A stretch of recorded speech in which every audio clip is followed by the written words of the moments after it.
السلام عليكم، ازيكم عاملين ايه؟ يا رب تكونوا بخير. النهارده ان شاء الله هنعمل كده جاتو الشوكولاته. مكوناته سهله جدا وبسيطه، وهنعمل كميه وفيره جدا. هنعمل 24 قطعه جاتو، ومكوناتها ان شاء الله موجوده عندنا في البيت. يلا بينا عشان نشوف عملنا الجمال ده ازاي. وهنبدأ مع بعض دلوقتي ونقول بسم الله. هنعمل مع بعض صوص الشوكولاتة. في شفشق الخلاط هنحط مج من السكر، مج الا ربع من الحليب، نص مج من الكاكاو الخام، وعليهم نص مج من الزيت.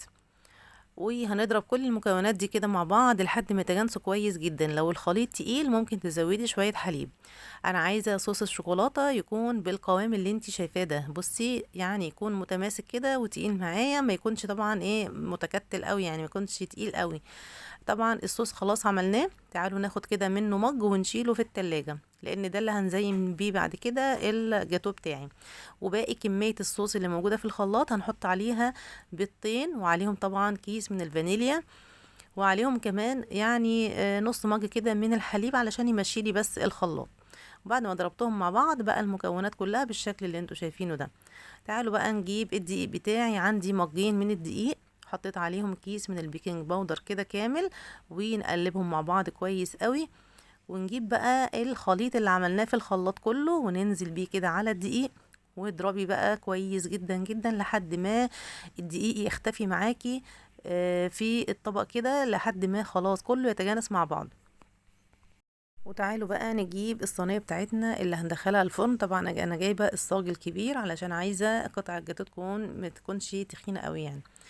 طبعا ده حطينا ورقه زبده ودهنا دهنه زيت كده، ونحط بقى خليط الكيك بتاعنا ونوزعه كويس جدا كده في الصاج بتاعي، ودخلي على الفرن على طول. هيطلع معاكي بالشكل اللي انت شايفاه ده.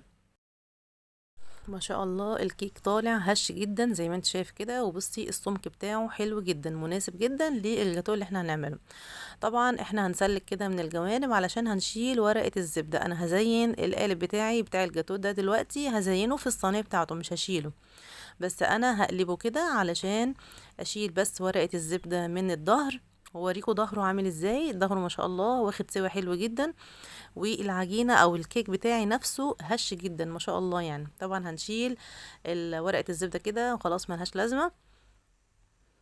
وده الظهر بتاع الكيك بتاعي ما شاء الله طلع تحفة جدا. تعالوا بقى نجيب المج بتاع صوص الشوكولاتة اللي احنا خدناه في الاول يعني، وشلناه في التلاجة كده. وهننزل بقى بيه على الكيك كده كله علشان يتشرب منه ويديني كمان شكل حلو على وش الجاتو بتاعي. طبعا وزعت كده الصوص. ونجيب بقى اي سكينة عندك او اي حاجة ليها سن كده عندك، وتبدأي ان انتي تساوي الصوص بتاعك ده لحد ما يبقى الصوص متساوي كده على وش الصينية بتاعتي. كده خلاص خلصنا. تعالوا بقى نجيب السكينة ونبدأ ان احنا بايدينا كده ونقيس قطع الجاتوه هتبقى يعني حجمها قد ايه. يعني انا بالعرض كده قطعت حوالي 4، وبعد كده بدأت ان انا بالطول هقطع بقى حوالي كده يعني 6. يعني 6 من قطع الجاتوه بالطول، وبالعرض قطعنا 4، يعني 4 في 6 ب24 قطعة.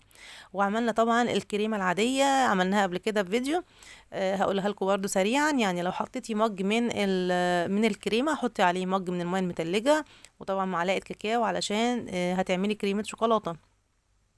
واضربيهم كويس جدا بالمضرب او بالخلاط وهيطلع معاكي قوامه حلو جدا. وبعد كده شكلي بقى قطع الجاتوه كده باشكال مختلفة زي ما انا عاملة كده، باي بقى قمع او قرطاس. لو ما عندكيش ممكن الكيس البلاستيك العادي، وهتشكلي برضو اشكال حلوة قوي. طبعا كنت برضو مسيحة شوكولاتة بيضة، بدأت ان انا اجيبها وانزل بيها كده.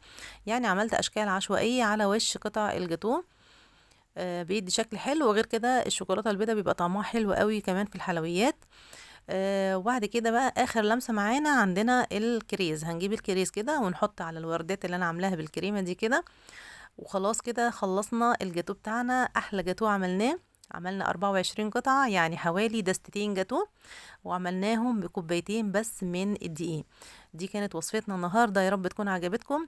لو عندك بقى شوية مكسرات انا كنت عندي شويه سوداني كده كسرتهم، بدات ان انا احط كده يعني على جزء من قطع الجاتوه، يعني شكل برضو جمالي وشكل تاني للقطع يعني. كده خلاص خلصنا وصفتنا، وتعالوا بقى ندخل الجاتوه بتاعنا التلاجة ساعتين كده، ونبدأ بعد كده ناكل منه بألف هنا. دي كانت وصفتنا النهاردة، يا رب تكون عجبتكم. اوعوا تنسوا اللايك والاشتراك في القناة عشان يوصلكم الفيديو اللي جاي ان شاء الله. والسلام عليكم.